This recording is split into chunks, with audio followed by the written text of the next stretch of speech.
All right, for the big picture view of American politics this week and beyond, we bring in ABC News Political Director Rick Klein joining us once again this week. Good to see you, sir.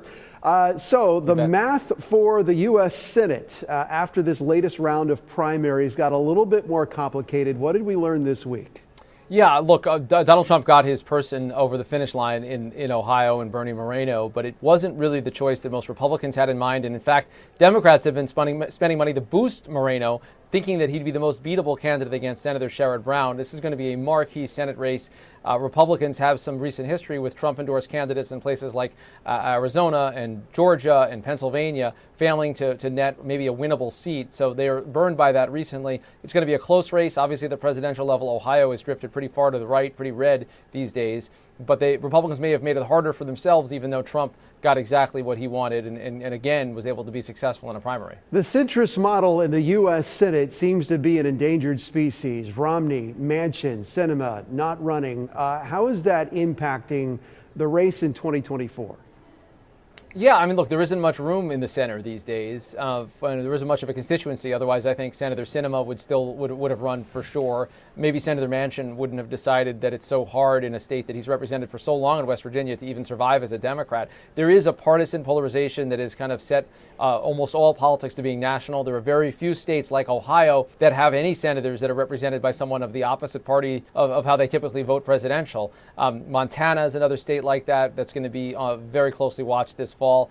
And look, we're just in a 50-50 country, and things break red or blue in almost all states. There aren't that many true battlegrounds left, and there isn't a proven political constituency from people that can work with either side, at least not now. Red, blue, and a rematch coming our way in November. Biden, Trump each have their own unique weaknesses and strengths, but Donald Trump facing 4 different criminal trials, any one of which seems to be sort of 4 balls in the air. Are any of these actually going to go to trial before November? Yeah, it's a terrific question. It's very possible that none of them do. I think the New York Alvin Bragg case is probably the likeliest to do it. That's the alleged hush money case involving Stormy Daniels. That's probably the likeliest to make it there.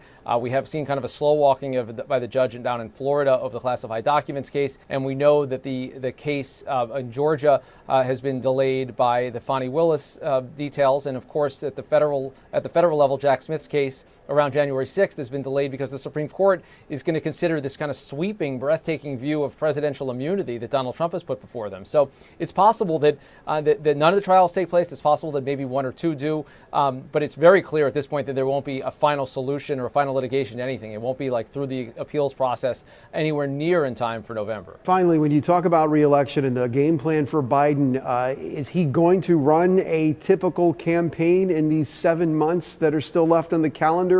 Will we see him out there on the campaign trail more, or is it going to be what we saw in 2020? It's interesting. This week and last week, he's been out on the trail a lot more than Donald Trump. And it's Trump who's basically avoided the campaign trail other than showing up with Melania after voting. He's had nothing since the weekend, nothing that's on the immediate schedule either. So we may see a kind of role reversal, at least at times. It's very early, obviously, for the general election. This isn't a time where candidates are typically out a lot, but we've seen Joe Biden hit a bunch of battleground states in the Midwest last week, out through the West this week, and showing a lot more activity that he had a little bit earlier in the cycle. And it's the first quarter of a 4-quarter matchup, 7 months and change to go. Rick Klein, thank you for your insight as always. Appreciate it. We turn next here to the presidential rematch and how to stay sane during this election year. Here's my conversation with Dr. Vince Callahan. So let's talk a little bit about what's going on right now. Why do we take politics so personally? Because this is who we are as a nation. It's our freedom.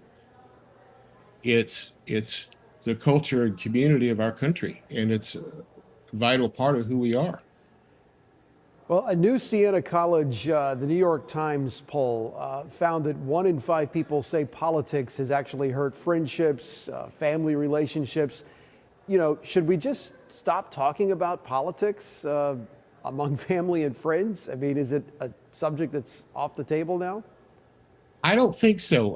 It's part of where we are as a country. We can't have a disagreement or opinion that's opposite of what you believe, and that's when people get offended. And I think we need to lay that down a little bit and be able to reason together and talk about things.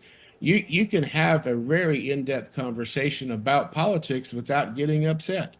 and you can find ways to communicate to each other if you're willing to do the work to do it. May not be helpful that we have a rematch where we do have the entire year to think about this and sort of stare this down.